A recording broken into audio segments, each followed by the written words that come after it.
সর্বপ্রথম সদান্যদেশনা আসনে পঞ্চবর্গীয় ভিক্ষুদের মধ্যে অন্যান্য তাদের প্রতি দেববর্মা ধর্মচেতনা হয়েছিল। আলোক প্রদানকারী, প্রজ্ঞা প্রদানকারী, বীর্য প্রদানকারী মহাকারণী তথাগত সম্যক সম্বন্ধকে প্রথমে শ্রদ্ধায় কৃতজ্ঞতায় বন্দনা জ্ঞাপন করছি।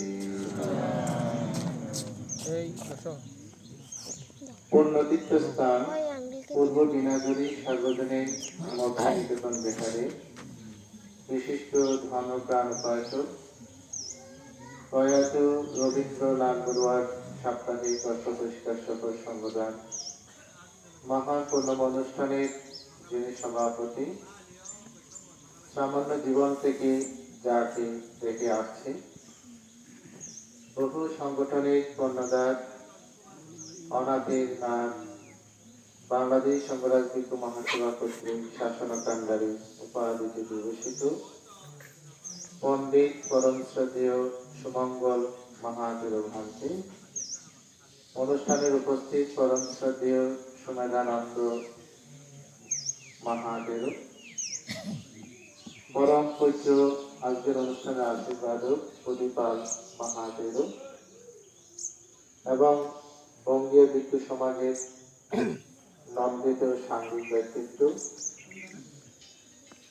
সমাজ কর্তব্যে যিনি নন্দিত হয়েছেন, গ্রহন্ত রেখেছেন নন্দিত বাণী, সর্বোচ্চ সংগঠন বাংলাদেশ সংঘরাজ ভিক্ষু মহাসভা কর্তৃক সপ্তম দিশারি উপাধিতে বিভূষিত চট্টগ্রাম ভিক্ষু সমিতি সুযোগ্য সভাপতি, সংঘরাজ শাসনশ্রী বিহারের প্রতিষ্ঠাতা মহাপরিচালক, বিদগ্ধ একজন বৌদ্ধ পণ্ডিত, স্বল্প পরিসরে উদ্দেশ্যে অমৃতময় বাণী যিনি প্রদান করেছেন, আমার ভিক্ষু জীবনের পরম কৃতকামী পরম পূজ্য বিবেকানন্দ মহাবীর এবং আমাদের ভিক্ষু সমাজের আরেকজন পণ্ডিত যাকে আখ্যায়িত করে আমার ভিক্ষু জীবনের পরম কল্যাণ স্বামী পরম পূজ্য শাসনশ্রী মহাবীর ভান্তে, প্রজ্ঞাধীশ্বর পণ্ডিত বিহারের প্রতিষ্ঠাতা পরম পূজ্য লোকপ্রিয় মহাবীর, পরম পূজ্য সুদেশক দীপানন্দ মহাবীর এবং আমাদের অনেক প্রকার ভিক্ষু আছে। তার মধ্যে কোন ভিক্ষু কোন কাজে কি কর্ম করে যাচ্ছেন সেই বিষয়ে একেবারে ব্যক্তিগত হলেও তার প্রতিপাদিত সেই ধর্মদেশনা মানুষকে অত্যন্ত মুগ্ধ করেছে। আমাদের ধর্মীয় শিক্ষা মহামণ্ডলের সফল একজন মহাসচিব, আমার পরম জ্ঞাতি পরম শ্রদ্ধেয় একেবারে রাষ্ট্রপাল ভান্তে মহোদয় এবং একেবারে সর্বাগ্রে যিনি ধর্মদেশনা প্রদান করেছেন পরম পূজ্য সুদেশ প্রজ্ঞানন্দ মহাবীর, পরম পূজ্য সুমরক্ষী মহাবীর তেজপ্রিয় ভান্তে সহ আজকের অনুষ্ঠানের উদ্বোধক উপস্থাপক প্রজ্ঞাবী ভিক্ষু এবং বিমলাচার ভান্তে সহ মহান ভিক্ষু সংঘকে বিনম্র চিত্তে বন্দনা জ্ঞাপন করছি। আপনারা যারা সমাবেত হয়েছেন পুণ্যদান করার জন্য সকলকে মধ্যস্থিতে আশীর্বাদ এবং পুণ্যদান করছি।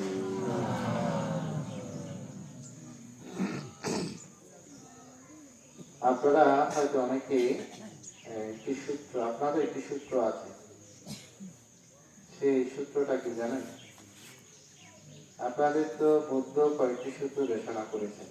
আমাদের নেপাল বাবুর কথাটা একটু বলি। আমার গুরুবান্তে নেপাল বাবুর এশিয়ান গ্রাভিস থেকে 7টি গ্রন্থ বের করেছিলেন।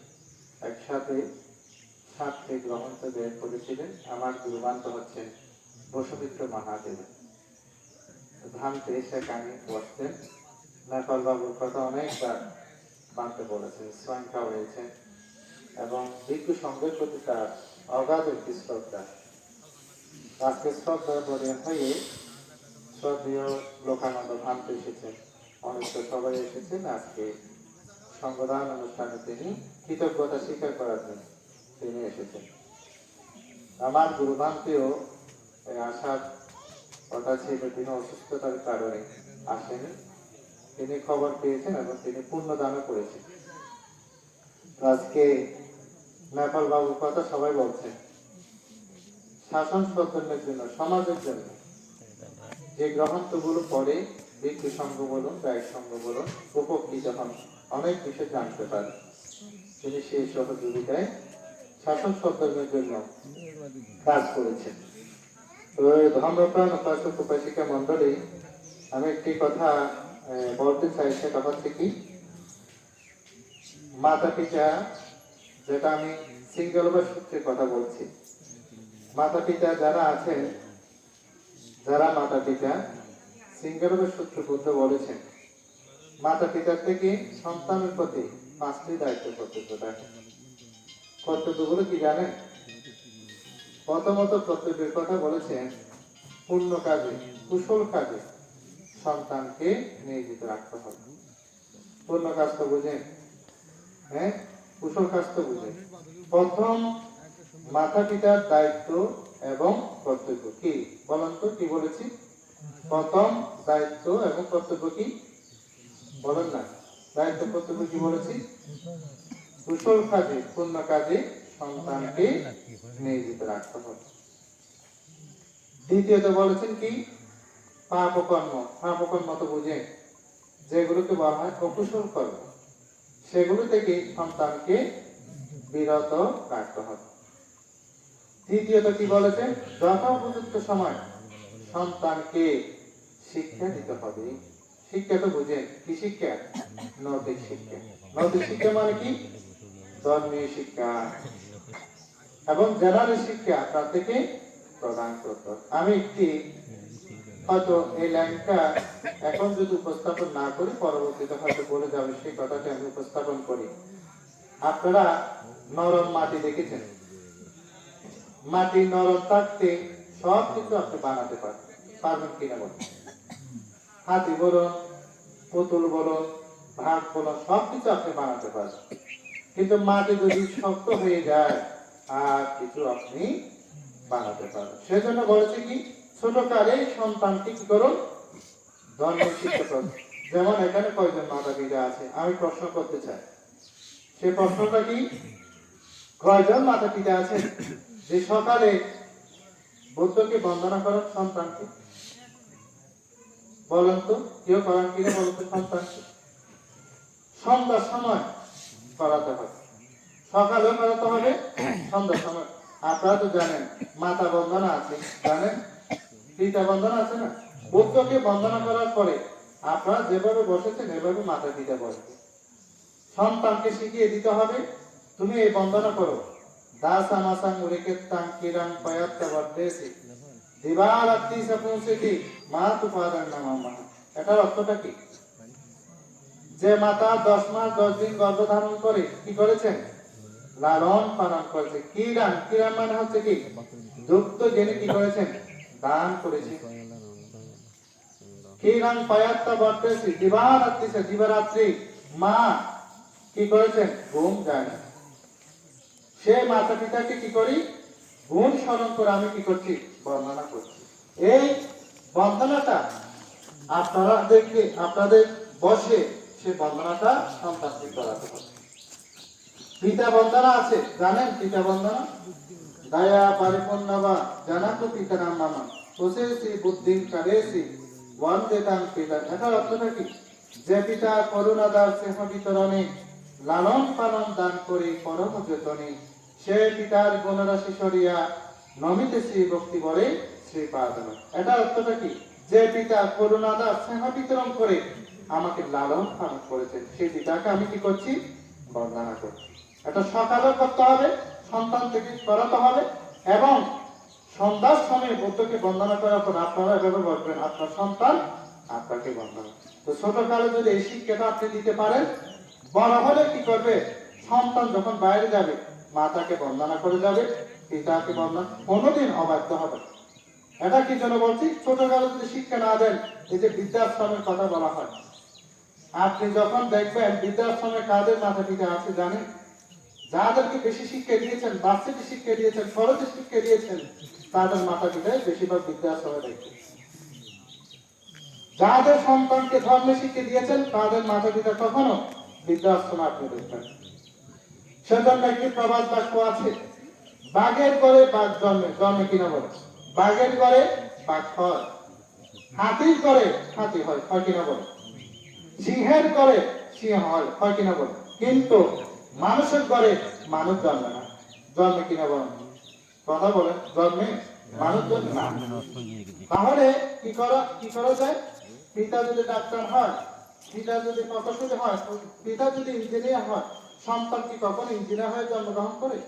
না, তাকে ইঞ্জিনিয়ার বানাতে হয়, তাকে ডাক্তার বানাতে হয়। সেজন্য বলছেন কি, কিন্তু বাঘের ঘরে কি হয়? কখনো হরিণ জন্মগ্রহণ, বাঘের ঘরে কিন্তু বাঘেই জন্ম, কিন্তু মানুষের ঘরে কখনো মানুষ জন্ম না, মানুষ বানাতে হয়। সেজন্য বলছি, সেজন্য অনেক মাতা পিতা সন্তানকে নিয়ে গর্ব করে, করে কিনা বলেন? আমাদের শ্রদ্ধেয় বনবান্তের কথা বলি, আমরা সকলে বনবান থেকে পূজা করেন, সবাই পূজা করেন, প্রশংসা করেন, কাকে? বনবান থেকে। বনবান্তেও 10,000 মানুষ হবে, একেবারে 10,000, 10,000 মানুষের মধ্যে যখন বনবান থেকে আগে পুষ্প দিয়ে পূজা করেন, মাকে যখন আগে ফুল দিয়ে বরণ করেছেন, মাকে বলছেন আপনার থেকে কিরকম লাগছে? মা বলেছিল কি জানেন? আমার থেকে খুব ভালো লাগছে। কে বলেছেন? মা বলেছেন। তখন মা থেকে জিজ্ঞাসা করেছেন, এরকম বনবান্ত আপনার গর্বে কয়জন চান? বনবান্তের মা গর্ব করে বলেছিলেন, এরকম সন্তান আমার কাছে 100 জন যদি আমার গর্বে আসে, আমি জন্ম দেব, আমার দুঃখ লাগবে না। কি জন্য বলেছেন বলেন তো? সন্তানের কারণে, সন্তানের কারণে মা কি হচ্ছেন? পূজিত হচ্ছেন। সেজন্য বলছি, ছোটকালে, ছোট সময়ে কি করতে হবে? সন্তানকে শিক্ষা দিতে হবে, তাহলে আপনি কি হবেন? পূজিত হবেন, হবে কিনা বলেন? চতুর্থ নম্বরে বলেছেন কি, উপযুক্ত সময় সন্তানকে বিবাহ বন্ধনে আবদ্ধ করতে হবে। না হয় মেয়ে হলে বিবাহ দিতে হবে, ছেলে হলে সন্তানকে বিবাহ বন্ধনে আবদ্ধ। এটা হচ্ছে কার দায়িত্ব কর্তব্য বলেন না? মাতা পিতার দায়িত্ব কর্তব্য। 5 নম্বরে কি বলেছেন? যথোপযুক্ত সময় সন্তানকে সম্পদের উত্তরাধিকারী করতে হবে। কার দায়িত্ব কর্তব্য বলেন না? কার দায়িত্ব কর্তব্য? মাতা পিতার দায়িত্ব কর্তব্য। এই কর্তব্যগুলো মাতা পিতা সম্পাদন করার পরে, এখন তো মাতা পিতার দায়িত্ব শেষ না, মাস্টার দায়িত্ব কর্তব্য মাতা পিতা করেছে। মাতা পিতাগণ চেয়ে তাকে কিরকম জানেন? আমরা যখন বৃদ্ধ হব, দেখেন মাতা পিতাগণ এখন দেখবেন কাদের আশা করে থাকেন? সন্তানের কাছ থেকেও 5টা জিনিস মাতা পিতা আশা করে। কি কি? আমরা যখন বৃদ্ধ হব, আমার সন্তান আমাকে কি করবে? সেবা করবে, করবে কিনা? আশা করেন কিনা বলে? এখানে যারা এসেছেন আশা করেন কিনা বলে? নিজেদের কাজের আগে আমার সন্তান পুত্রবধূ দিয়ে হোক, না হয় নিজে হোক, আমার সন্তান আমার কাজগুলো করে দেবে। তৃতীয় বলছেন কি, আমার সন্তান আমাকে ওষুধ দেবেন, সেবা করবেন, ওষুধ দেবেন। বিহারে যেতে না পারলে অন্য জনের মাধ্যমে হলে আমাকে বিহারে পাঠাবেন, কুশল কর্মে নিয়ে যাবেন। কাজ কে আশা করে থাকেন বলেন না? মা বাপ কার কাছ থেকে আশা করে থাকে? সন্তানের কাছ থেকে। চতুর্থ কি বলেছেন? আমরা যখন মৃত্যুবরণ করব, আমাদের উদ্দেশ্য করে আমার সন্তান অমৃত্যু সভা করবে, সঙ্গদান করবে, এবং আমার সন্তান কি করবে? বংশমর্যাদা রক্ষা করবে। কি আশা করে থাকেন বলেন না? মা বাবা আশা করে। সেজন্য অতিজাত যদি সন্তান হয়, বংশমর্যাদা রক্ষা করবে কিনা বলে? সেজন্য উল্লেখিত আছে 4 প্রকার পুত্র আছে, পুত, বুত, অদ্ভুত, জমদূত। কি বলেছি বলেন না? পুত, বুত, অদ্ভুত, জমদূত। এখন আমাদের এনে গল্প করছে, যদি হতা পারা গেল মাইকা হতা হন্দে দম হতা হলে হতা হইন। কি কি বলেছি বলেন না? ফুট, ভূত, অদ্ভুত, জমদূত। ফুটকে বলেন না, ফুট করবে। মা বাবার মন যিনি জয় করেছেন। অনেকে টাকার সময় এভাবে বলেন, ও পুত্রে, এভাবে বলেন না।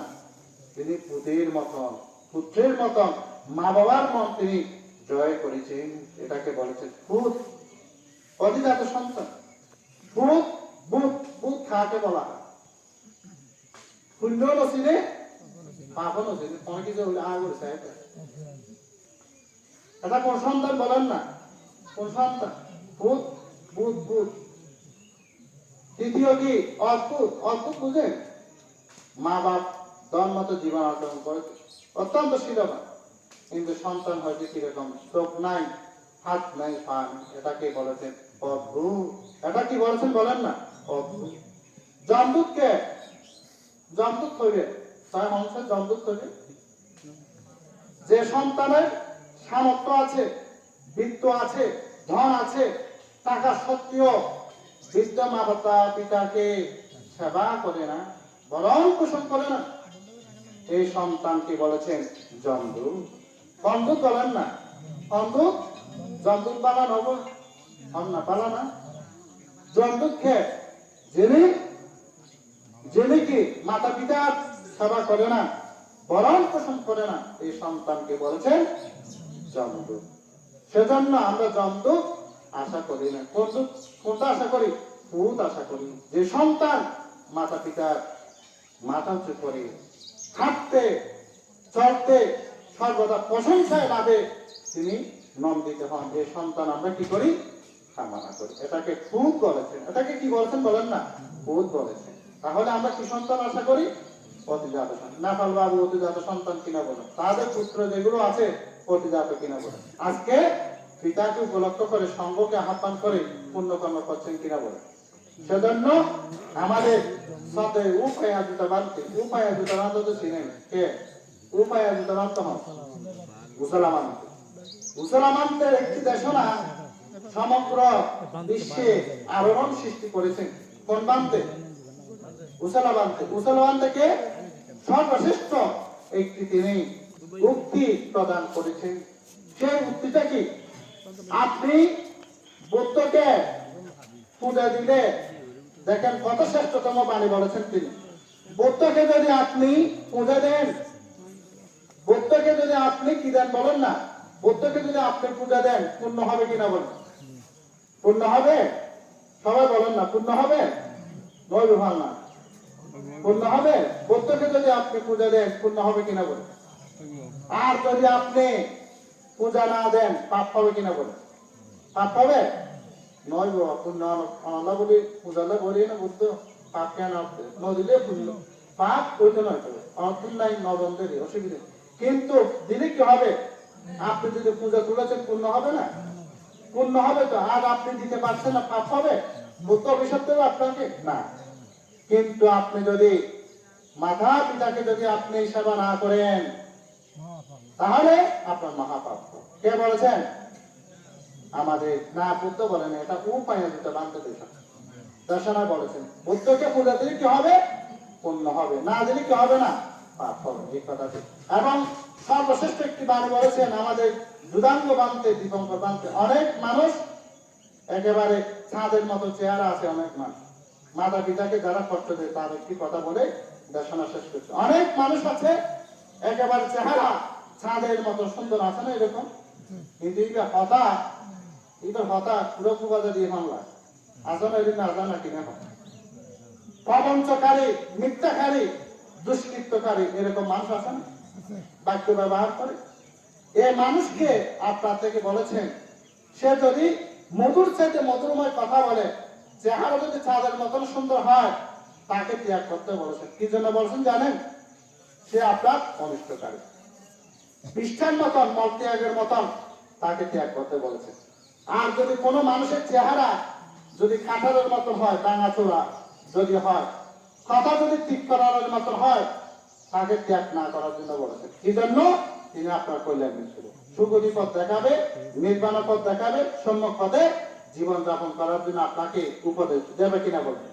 সেজন্য সুন্দর ব্যবহার করুন, ইহ জীবনে নন্দিত হবেন, পরজীবনও নন্দিত। অনেক মানুষ দেখেছি, অনেক অনিত সভাতে গেছি, ওখানে বলা হয়, বলেছেন কি জানেন, ওখানে যাবো না। বলছেন কেন? এই মানুষকে মরিয়ে ভালোই, মানুষের ব্যবহার করতে দেবো, ব্যবহার না মরিয়ে ভালো আছে কিনা বলে। আবার অনেক মানুষকে দেখবেন মৃত্যুবরণ করলে গাছের গাছের পাতা পর্যন্ত কান্না করা। এই জন্য তিনি সেভাবে মানুষের মনোজগতে জয়লাভ করতে সক্ষম হয়েছেন। যাই হোক, দেশনাকে আর বিলম্বিত প্রধান অতিথি সভাপতিগণ আছেন, দেশনাকে আর বিলম্বিত না করে সকলে জয় মঙ্গল কামনা করে আজকে অতিজাত সন্তানগণ পিতার উদ্দেশ্য করে যে মহান পুণ্যকর্ম সম্পাদন করছেন, এই মহান পুণ্যকর্মকে সাধুবাদ জানিয়ে আপনাদের নিরোগ দীর্ঘ জীবন কামনা করে সংক্ষিপ্ত ধর্মদেশনা শেষ করলাম। সাব্বে সত্তাসুখিতা হন্তু জগতে সকল প্রাণী সুখী হোক, দুঃখ থেকে মুক্তি লাভ করুন।